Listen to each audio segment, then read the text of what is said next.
Next up, we're going to take a look at raising in the big blind facing a limp and how much equity you need. I know it's not that much. I know it's not a very common scenario, but it's still something that I do want to discuss because there are some players that occasionally utilize this strategy, and I want to go through it so you know what to do.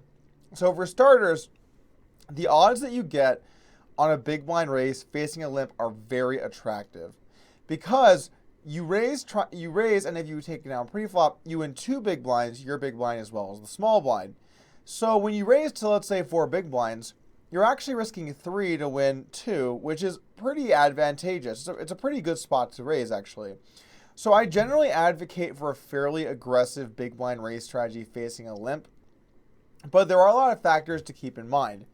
If I had to give you a percentage of hands to raise kind of out of the gate, I guess I would say probably about 40%-ish is good. Maybe something along the lines of something such as this. And I'm going to go ahead and put the range, excuse me. I'm going to go ahead and put a range somewhere for you guys as well so you can see a more accurate breakdown. And then also we want to, of course, raise up some suited bluffs, get some of these guys in here.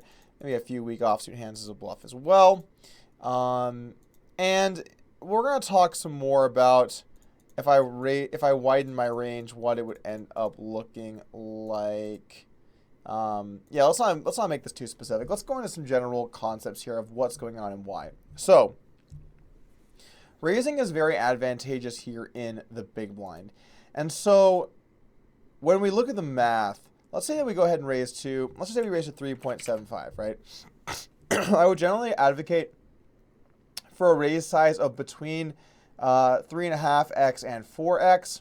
My logic being, if you go too much smaller, you start to give them the EV to call it anything. And for example, let's just say that you raise to 3, right? Well, now your opponent has to call 2 to win a pot of 6, so they only need 33% equity. And if we put that in as our raise range, let's give them a hand like King 2 off. They're going to have 46% equity and position. So they're actually going to probably over-realize to some extent here, which means that they can't fold much of anything. So in the same way that we pick a size in the small blind that targets hands that can't really call, we're going to do the same thing with the raise size that we're going to elect to use in the big blind here because, you know, when you use a size that puts a lot of hands in a tough spot, it's a much better situation for you. So I would probably advocate in general using a 4 blind raise over a small blind limp. Now let's take a look at the math. Let's say your opponent is going to play pretty conservatively. Let's say they're going to fold. Let's say they're going to fold 40%. They're going to limply raise 10%. They're going to call the rest. Well, you need 25% equity to raise over their limp. And yes, that means, and we're going to just do some real basic math here. Let's say we get 7-2 off. And we're gonna assume their limp calls are generally middling hands. I don't want to get too into like what it exactly is. But let's just say it's generally middling-ish type hands, which make the most sense to limp call. What you'll see is, and this again, very rough, but I just want to put it out there. All right, so what you'll see is you have 44% equity, and you only need 25. Now, you are out of position, so you should underrealize a little bit, but are you going to underrealize 9%? It's a lot. It's close. It's actually close, which means that when you're selecting raises over limps against players that play conservatively on the button, I'm going to advocate for true polarization, meaning that your bluffs can actually be these bottom really bad hands.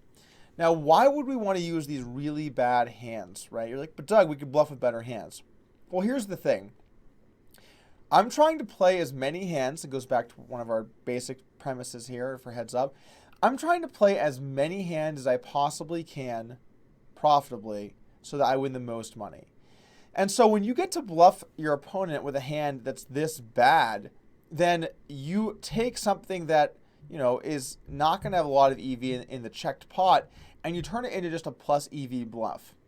Generally speaking, you want to try and bluff with as little equity as you can get away with. Oftentimes, particularly on later streets and always on the river, you want to bluff with hands that have no equity. So against players that are playing conservative, your bluffs can actually be these really bad hands. So let's take a look at two different players and how we might play differently in the big blind. So let's say player one, we're going to stick with this example. If I was playing versus this guy specifically, my raise range would probably look something like this.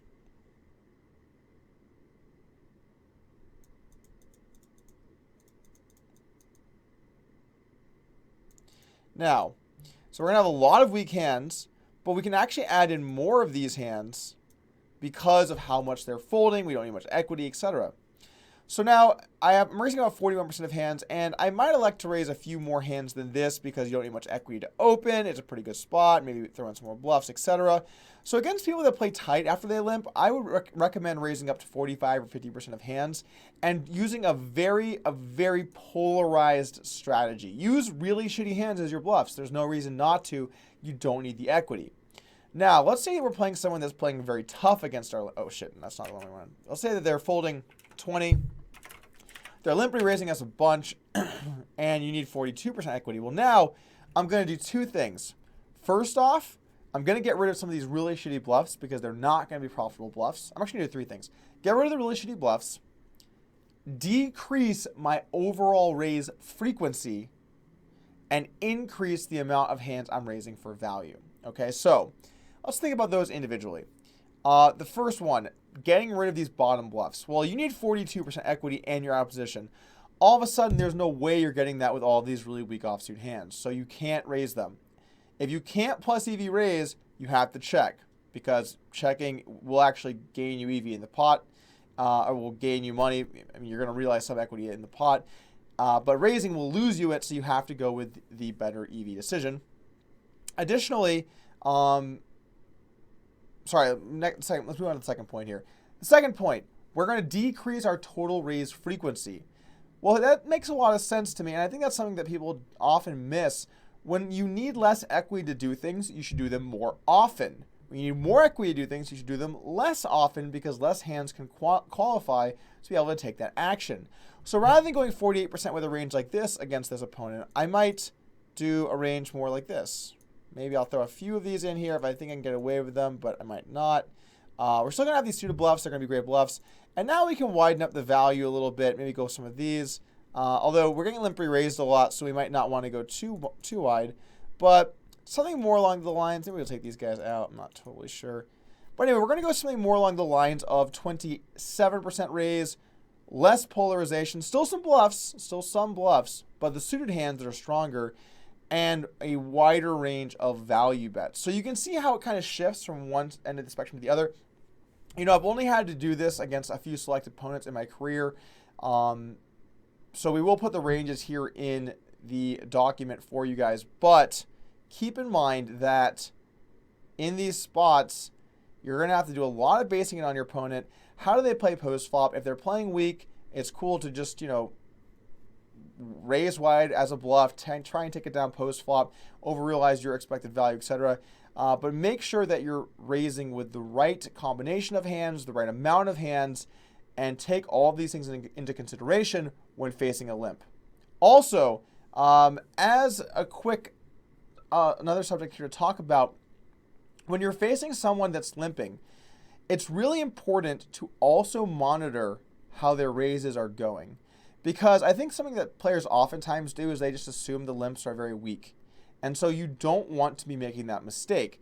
Sometimes, against certain players, it can make sense to limp strong and raise somewhat weak. If they think you're limping weak, they might give your raises too much credit. And so you can have this problem where you're playing too loose against the limp and too weak against the raise.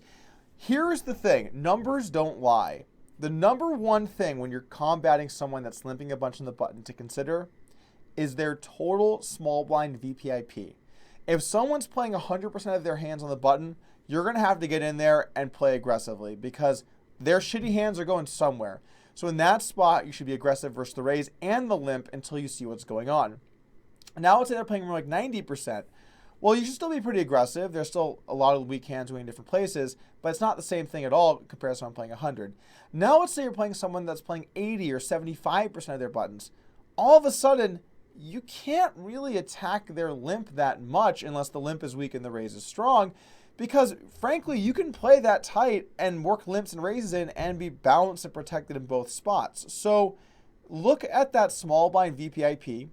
Look at their fold to raise when they limp in, look at their fold to 3-bet when they raise, and use that to calibrate your strategy. We're going to talk more about how to face an open up next, but you do want to keep in mind that you want to look at the big picture, look at the showdowns, look at the stats, because in these situations, it can get tricky against players that know what they're doing.